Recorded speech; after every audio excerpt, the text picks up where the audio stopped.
Yamaha STX 125 laging mahagok. Minsan naglo-low power. So lilinisin na yung carburetor. Matagal na siya hindi nalinisan. So yun na muna ang gagawin. Kasi bagong injection na.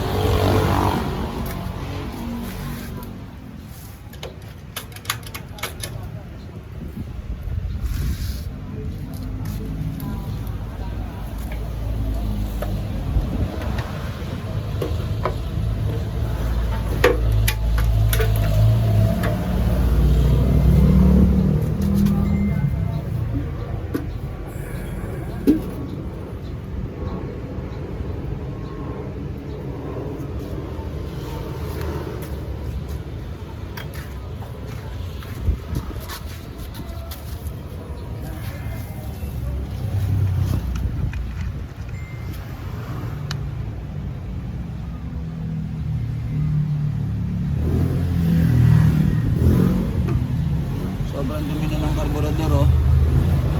So sobrang tagal nang hindi nababaklas.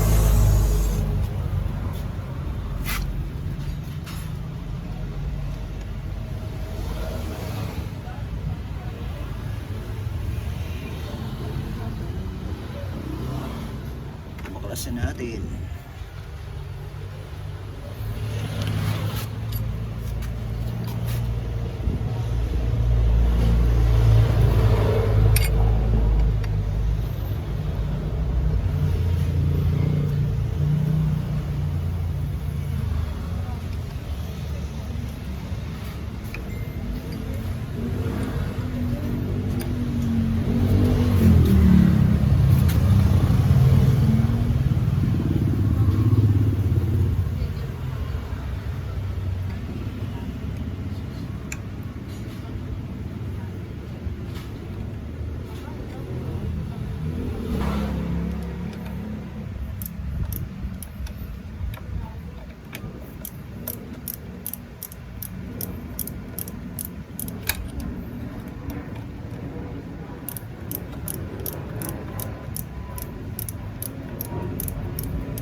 So yun po, sobrang dumi.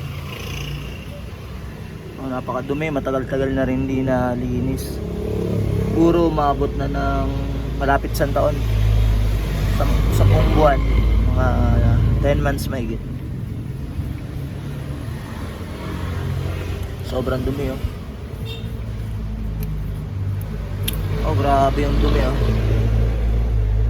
So yun. Oh, marumi.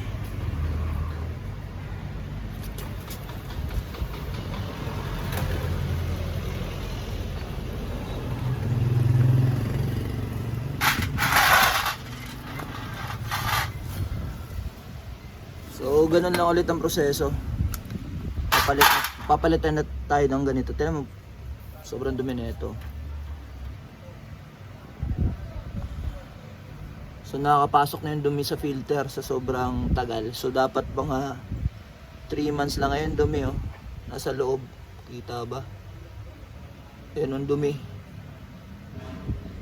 So yung pag nakapasok yung dumi dito, papasok na rin dun sa loob ng carburetor. So magkakaroon na ng bara. So wala na to. Pero yung loob oh.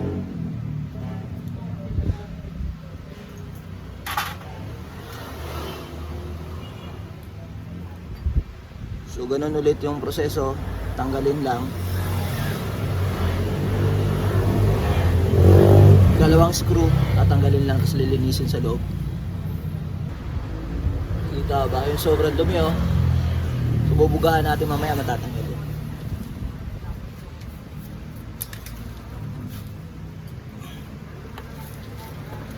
Carburetor cleaner. Ayun. O, tatanggalin natin yun. Ayan.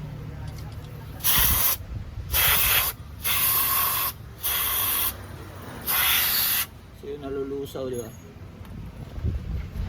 Nalulusaw.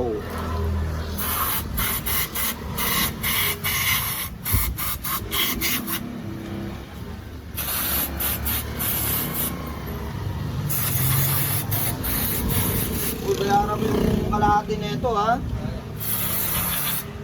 120 na, 250 isang ganito eh. Kalahati na yung natira. Pinalinis kahapon nung kayo. Okay, again. Nako po, grabe dumi naman ito ro. Ayun po, ng loob ng karburador oh.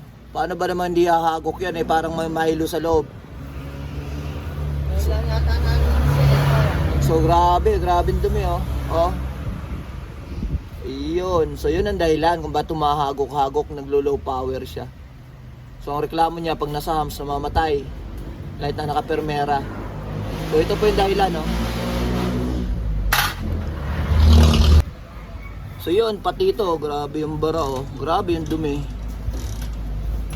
Oh. So affected po ang performance ng motor pag ganyan kadumi yung kanyang karburador.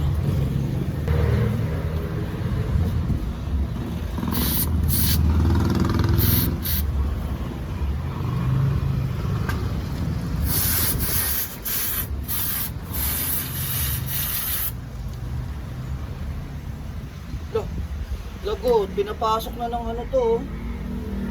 No, kailangan na natin magpalit ng karburador. Pinasok eh. Pinasok na ng gasolina. Oh, may laman yung logo. Dito yung dumadaan sa ano. Kaya nag-overflow. Kaya may nakita kong basado sa ibabaw niya. Sabi na kay JC, sabi niya okay lang daw yan. Sa pambihirang pagkakataon, eto pinasok yung isa ng gasoline, ito isa walang laman, itong isa meron. Saan kaya dadaan? Dito po, Pantimano, dito siya dadaan. So yun, nakapasok na sa loob. So pwedeng butasan to, tanggalin, tapos dikitan ulit. So yun na nga lang gagawin ko ngayon, kaya lang matatagalan to. Babarehin na to dito eh, tapos lagyan nyo na ulit ng steel epoxy. So yun lang yung tips dito. Yun, tapos na linisin. So one click na lang to. So yun, one click lang. Yan. Mabilis na panda rin at meron